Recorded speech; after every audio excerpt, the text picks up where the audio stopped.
삼성전자 위기로는 아주 옛날부터 있었죠. 삼성 파운드리가 이제 2등이라고 보시면 되는데 5나노에서 4나노로 가고 4나노에서 3나노로 가는 이 기간이 굉장히 짧았거든요. 그때부터 삼성 파운드리의 신뢰도는 조금씩 떨어지기 시작했죠. 정현호 부회장이라는 사람이 있어요. 야, 이 사업 좁자 HBM의 코어 인력들이 하이닉스로 대거 이동합니다. 이건희 회장님이 살아 계실 때 이런 말씀을 하셨대요. 회의록 내용을 보면 기다려줘라. 단 한 개만 성공해도 된다. 배우지 않는 실패라면 그거는 낭비다. 안녕하세요, 슈퍼로더입니다. 자, 그럼 시스템 반도체는 어떨까요? 시스템 반도체는 사실 거의 포기 상태예요. 근데 이대로 포기하기는 너무 아깝잖아요. 왜냐면 제가 얼마 전에 아이폰을 썼었는데 말이 안 돼요, 여러분. 엑시노스의 지금 현 주소는 어느 정도냐면 초등학교 국가대표 4번 타자가 기아의 내일의 공을 친다고 생각하시면 돼요. 그 정도 느낌이에요. 앞도 손을 댈 수가 없어요. 격차가 굉장히 심해요. 기다려줘야 돼요. 엑시노스 3000이라는 네이밍을 만들 생각으로 지금부터 향후 한 5, 6년 동안 계속 기다려줘야 돼요, 그 사람들. 한동안 그냥 스냅드래곤 쓸게. 돈 많이 나가도 어쩔 수 없어. 하지만 우리의 미래를 위해서 이만큼 시간을 투자할게. 이런 환경이 만들어져야 그나마 시스템 반도체가 살아날 수 있을 거라는 생각을 해요. 자, 그럼 단순하게 삼성전자 내부 직원들로만 그게 가능하냐? 제 생각에는 그냥 팹리스 기업들을 몇 개 인수해서 그 사람들의 기술력을 가지고 오는 게 좋지 않나 라는 생각도 꽤 많이 해요. 나쁘지 않은 팹리스 기업들이 꽤 있는 걸로 알고 있거든요. 그러면 그런 거 그냥 인수하면 되잖아요. 예전에 삼성페이를 위해 루프페이를 인수했듯이. 그런 식으로 계속 발전해 나가고 기다려주고 성공할 수 있도록 서포트해주는 게 그게 대기업이지 않을까 생각해요. 지금 이제 AI가 얼마나 빠른 속도로 발전할 수 있을지 아무도 모르잖아요. 그렇다면 기다려주는 게 맞다는 거죠. 근데 이것도 역시나 위에 있는 수뇌부들을 갈아친 다음에 해야 할 일이죠. 가장 중요한 코어에 있는 인력은 아무래도 정현호 부회장이지 않을까. 내부적으로도 그런 이야기를 하고 있고 외부 언론에서도 그런 이야기들을 많이 하고 있죠. 그리고 뭐 이런 말도 있어요. 삼성전자 이재용 회장이 왜 삼성전자에 이렇게 포커싱을 맞추고 있지 않아? 삼바가 삼성그룹 계열사의 대장이 돼야 된다는 그런 마인드를 갖고 있는 거 아닌가라는 뭐 그런 이제 썰도 돌긴 하는데, 그만큼 삼성전자 이재용 회장은 전자에 이제 몰두해야 되지 않나. 예전에 이런 경우도 하나 있었죠. 전장 사업을 한참 이제 진행한다고 해서 하만도 사고 비용이나 인력을 줄이기 위해서 프린터 사업부를 HP에 매각하고, 이 시점이 거의 비슷하거든요, 제 기억에는. 그래서 당시에 BMW 쪽이랑 뭐 이야기도 많이 오가고 했었어요. 제가 MX 사업부에 있을 때 뭐 제 주변에도 그거 관련된 업무를 했던 분들도 있으시고, 근데 드랍이 됐어요. 그때부터 저희는 항상 느꼈지만 왜 기다려주지 않냐 이런 말들을 했었죠. 그러면서 자연스럽게 이제 MX 사업부의 이야기를 좀 해볼까요? MX 사업부의 가장 큰 적은 바로 단연 노태무 사장이라고 할 수가 있죠. 내년에 DX 부문장에 앉는다는 썰이 있는데 최악의 시나리오인 거죠. 더 이상 그 사람한테 뭐라고 이야기할 만한 사람이 없어지는 거예요. 자, 노태무 사장은 지금 당장의 실적과 원가 절감에 미쳐있는 사람입니다. 제가 삼성전자에 다니면서 이렇게 원가 절감에 미쳐있는 사람이 있을까라고 생각했던 사람은 처음이에요. 특히 신종규 사장은 갤럭시를 만들고 이끌어왔고 삼성전자의 부흥기를 만들었던 그런 사람이고, 고동진 사장은 변화하는 시대에 트렌드에 맞춰가려고 노력했던, 소프트웨어에 집중하려고 했던 사람이 바로 이제 고동진 사장이고, 그 다음으로 노태무 사장이 나왔는데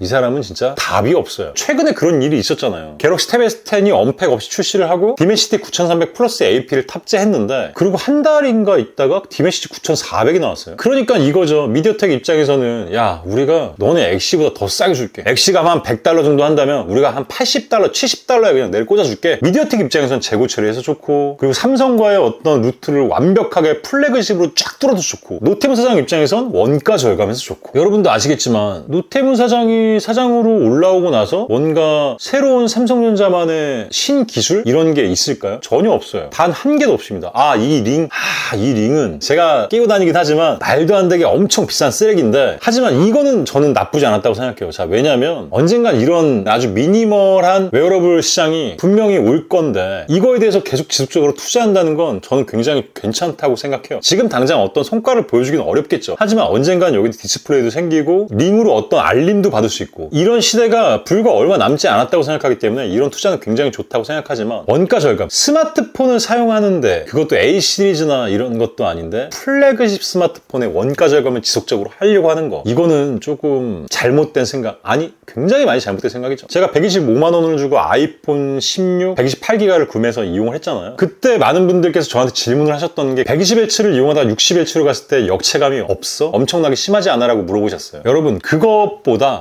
아이폰 16을 쓰다가 S24 플러스를 쓰는 순간 저도 쓰니까 그냥 이야기할게요. 그냥 완전 갖다 버리고 싶을 정도로 역체감 장난 아닙니다. 지난번에도 말씀드렸지만 애플이 AP에 대해서는 전 세계 1등, 그냥 누구도 따라잡을 수 없을 정도로 넘사벽, 기술력은 인정을 할 수밖에 없어요. 하지만 조금이라도 비빌 수 있는 스냅드래곤이라는 게 있잖아요. 아까도 말씀드렸지만 2030년도에 존나 잘 만든 엑시노스를 딱 그냥 보여줄 수 있는, 그때까지 그냥 연구하고 개발만 하고 스냅드래곤으로 쭉 가서 사람들에게 오히려 갤럭시 스마트폰 그래도 어느 정도의 성능은 보여주고 하는 걸 계속 인식을 심어줘야 되는 게 마케팅인데, 노태우 사장은 그렇지가 않아요. 그래서 삼성전자의 스마트폰 시장은 앞으로 계속 어려워질 겁니다. 근데 거기다 최근에 미디어텍까지 끌어들였어요. 이렇게 가다 보면 삼성전자의 MX 사업부는 조만간 망할 거다 라는 생각이 들어요. 매출이나 영업이익으로 따졌을 때 애플의 애플 스토어의 영업이익이 삼성전자의 MX 사업부의 전체 영업이익을 따라잡거든요. 그만큼 많은 고객들이 아이폰을 이용한다는 거잖아요. 왜 아이폰을 이용하겠어요? 그만큼 좋으니까. 갤럭시만 썼던 사람들이 아이폰이 좋은지 안 좋은지 모르죠. 그래서 저는 두 가지 다 사용해 봤잖아요. 비빌 수가 없습니다. 그렇다면 갤럭시를 꾸준히 사용해주는 우리 고마운 유저들이 있는데 이 사람들한테 배신감이 느끼긴 하지는 말아야죠. 여러분, 이번에 폴드 SE가 나왔어요. 스페셜 에디션이라고 하는데 어쨌든 나왔는데 순식간에 2회차까지 품절이 됐어요. 그렇다는 건 엄청나게 비싸더라도 우리는 괜찮은 스마트폰 있으면 쓸 거야, 살 거야, 내 주머니를 열 준비가 난 돼 있어, 이런 사람들이 갤럭시의 충성 고객들이거든요. 이런 사람들을 계속 잡아야죠. 퀄컴의 8 엘리트라는 AP가 출시가 됐습니다. 자, 그럼 과연 이건 갤럭시 S25 시리즈에 들어갈까요? 왜냐면 S24 시리즈에선 일반과 플러스는 엑시노스를 탑재했고 울트라 모델에만 스냅드래곤을 탑재해줬거든요. 여러분, 이걸 왜 소비자가 걱정해야 돼요? 근데 우리는 걱정을 하고 있어요. 왜냐? 갤럭시에 애증이 있기 때문에. 아이폰 좋은 거 알겠어. 하지만 나는 갤럭시 쓸 거야. 누가 보면 굉장히 꼰대고 보수적이게 보일 수도 있겠지만 그만큼 갤럭시가 나는 좋은데? 어떻게 할 거야? 자, 과연 갤럭시 S25 시리즈는 8 엘리트가 들어갈까요? 엑시노스 2500이 들어갈까요? 아니면 갑자기 훅 들어온 미디어텍으로 세 가지의 AP가 같이 들어갈까요? 다음 시간에 이야기해 보겠습니다. 연속으로 이렇게 현재 삼성전자에 대해서 이야기를 좀 해봤는데 여러분의 의견은 어떠신지 궁금하니까 댓글 많이 남겨주세요. 다음에도 재미있는 내부 썰을 포함한 삼성전자 이야기도 들려드리겠습니다. 전 지금까지 슈퍼로더였습니다.